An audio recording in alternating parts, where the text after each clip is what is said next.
कथेचे नाव प्रेमाची बाग. ही एक प्रेमकथा आहे ज्यात प्रेम, वेदना आणि समर्पण यांचा समावेश आहे. कथेची सुरुवात एका छोट्या गावात होते, जिथे नायक आदित्य एक तरुण शेतकरी आहे. तो आपल्या शेतात काम करत असताना त्याची गळ्यातील फळांची बाग पाहायला येणारी एक सुंदर मुलगी सिया त्याला भेटते. सिया शहरातली असून ती आपल्या आजीला भेटायला गावात आलेली असते.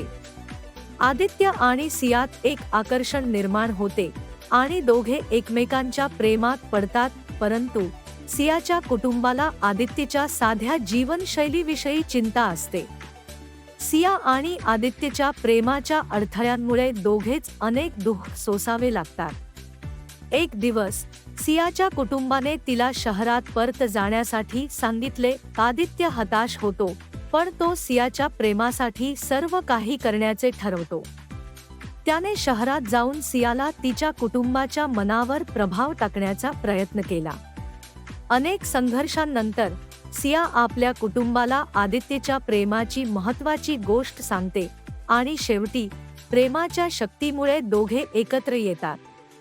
कथेचा संदेश असा आहे की प्रेमात एकता आणि समर्पण असावे लागते आणि प्रेमाची शक्ती कोणत्याही अडथळ्यांवर मात करू शकते.